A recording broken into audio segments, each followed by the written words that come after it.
आपने बिल्कुल सही कहा, ये अनएक्सपेक्टेड तो है। हम्म। लेकिन आप ये समझिए कि मैं आपको 3 सच्चाई बताऊँगा।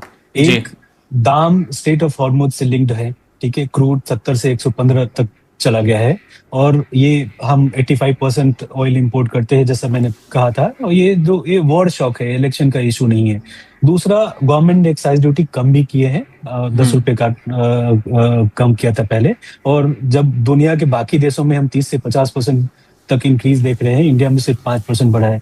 तीसरा यह है कि जो ऑयल मार्केटिंग कंपनीज और गवर्नमेंट ने ये लॉसेस बियर किए थे, कर रहे थे, ये टेम्पररी था। इसको कोई जी। भी अच्छी कंट्री बहुत दिनों तक सस्टेन नहीं कर सकती इस पे। और जो ये वॉर है, I am not sure even Iran और ट्रम्प को भी नहीं पता होगा कि ये वॉर कब जाके खत्म होगा और इसका असर क्या हो रहा है। जो लोग वॉर में नहीं भी हैं, उनको भुगतना पड़ रहा है, जैसे हमारी कंट्रीज, क्योंकि हम्म। हम अपनी ऑयल, अपनी एनर्जी की जरूरतों के लिए बाहर पे डिपेंडेंट है। मैं आपको यही कहूंगा कि आने वाले टाइम को हम बिल्कुल गेस नहीं कर सकते। अगर ये इंटरनेशनल मार्केट में अगर प्राइसेस इसी लेवल के रहे, $100 से ऊपर रहे, तो हम्म। डेफिनेटली अभी 80 पैसे बढ़े हैं और आ सकते हैं, इंक्रीज आ सकता है। मैं देख रहा हूँ कि अगले 10-15 दिन में फिर से इंक्रीज आएगा, अगर ये $100 के ऊपर रहे कंटिन्यूअसली। बिल्कुल। राम कुमार जी, फाइनल कमेंट आपका देश की जनता के लिए, एक संतोषजनक टिप्पणी हम समझना चाहेंगे, सुनना चाहेंगे उसी रोड मैप को लेकर जो आपकी सरकार कहती है जनता की राहत के लिए। देखिए, मैं तो यही चाहूंगा कि हमारी सरकार पेट्रोल डीजल को जीएसटी के दायरे में लाए और हम्म। राहत मिले। हमें विपक्ष की सरकारों पे आरोप लगने से बचना पड़े, हम्म। तो जीएसटी के दायरे में लाने से भी काफी कुछ कंट्रोल होगा। जी। लेकिन हम तो यही दुआ करेंगे युद्ध हो जल्दी से जल्दी बंद हो।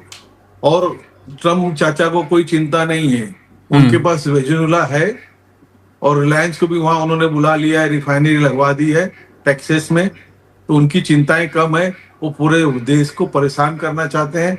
और आपने कहा जो टैंकर, देखिए 2 टैंकर हमारे हम्म। लॉस्ट हो चुके हैं। वो टैंकर की कीमत कम नहीं होती, रजनीश भैया बता भी सकते हैं। हम्म। ये सरकार नहीं बता रही है, लेकिन जो है 2 टैंकर हमारे गोलीबारी में लॉस हो गए और एक टैंकर के हमारे 12 भारतीय सैनिक भी जा चुके हैं। इसलिए जो पहले रिस्क ले रही थी भारत सरकार, अब वो नहीं ले रही है।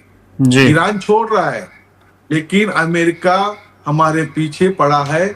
और वो उसको मेन दुश्मनी जो भारत के हमारे प्रधानमंत्री हैं, जो डॉलर की वैल्यू घटाना चाहते हैं, दिरहम में और अपने रुपए रुपीस में जो व्यवहार करना चाहते हैं, उससे उसको तकलीफ है। डॉलर उसका बिना बिना कुछ किए उसकी मुद्रास्फीति बहुत मजबूत है। हर हर बाहर कंट्री में डॉलर से ही काम होता था, हम्म। उसको तोड़ने का काम हमारे भारत के प्रधानमंत्री कर रहे हैं।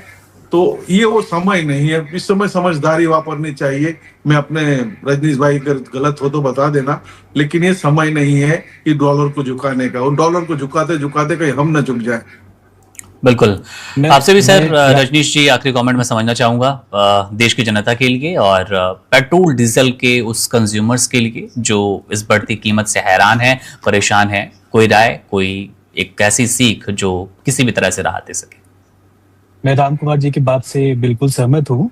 और आप देखेंगे कि दुनिया के तमाम देशों की ट्रांजैक्शंस, जो ग्लोबल ट्रांजैक्शंस होती है, वो तकरीबन 60% डॉलर में होती है। ये हम्म। डॉलर का एक डोमिनेंस है, एक दबदबा है, ठीक है? इस डॉलर के दबदबे की वजह से आप देखिए कि इसमें क्या होता है कि यूएस में जैसे हमारे यहाँ हम चाहें तो कितने भी करेंसीज नहीं छाप सकते। अगर छापेंगे तो हमारे यहाँ महंगाई बढ़ जाएगा, इन्फ्लेशन बढ़ जाएगा। वेनेजुएला में ऐसे हुआ था, उन्होंने करेंसी एकदम छापना शुरू कर दिया और उनकी करेंसी गिर गई, इकोनॉमी बर्बाद हो गई। हम्म। वैसे अगर मैं यूएस की बात करूं तो कोरोना के बाद उन्होंने बहुत सारे करेंसीज प्रिंट किए हैं, अपने नोट छापे हैं। तो इसका क्या असर हुआ? वो सारे अब्जॉर्ब हो गए, मार्केट में चले गए, क्योंकि वो बाहर में डॉलर में ही सारी डिमांड है, सबकी ट्रांजैक्शन डॉलर में होती है। लेकिन ये इंडिया के फेवर में है। और हमने देखा होगा कि चीन और रशिया और बाकी कंट्रीज भी डॉलर की डिपेंडेंसी घटा रही हैं। हम जब आपस में ट्रांजैक्शन कर रहे हैं, अब जैसे हम रशिया से कर रहे हैं, अभी क्या है, हमारी डॉलर के मुकाबले अब हमारी करेंसी एकदम गिरती चली जा रही है। तो हम्म। इसका क्या सोल्यूशन है?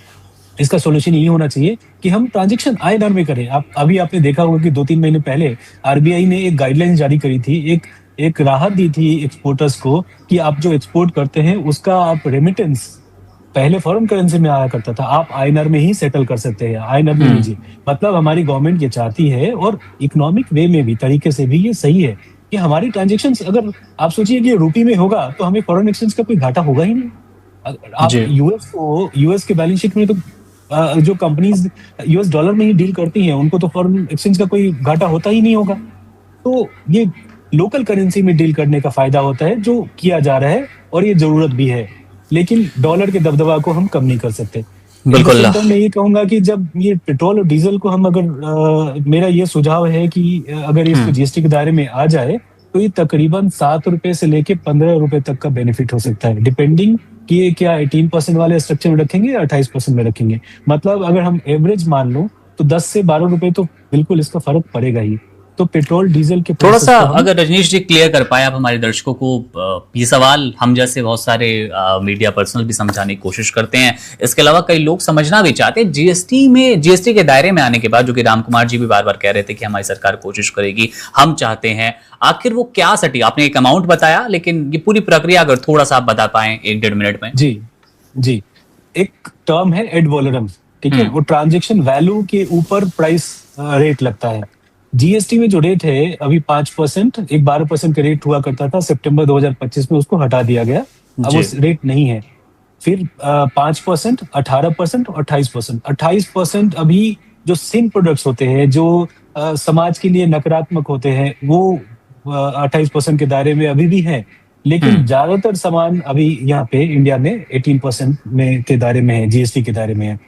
अगर ये हम इसको जीएसटी के दायरे में लाते हैं पेट्रोल डीजल के प्राइसेस को, तो जो टैक्सेस अभी तकरीबन 35 से 50% का जो टैक्स है, मतलब गवर्नमेंट, सेंट्रल गवर्नमेंट का हम मिला दें और स्टेट गवर्नमेंट के हम वैट को मिला दें, वो घट के आप सोचिए कि अगर 28% के दायरे में भी आता है तो ये 28% हो जाएगा।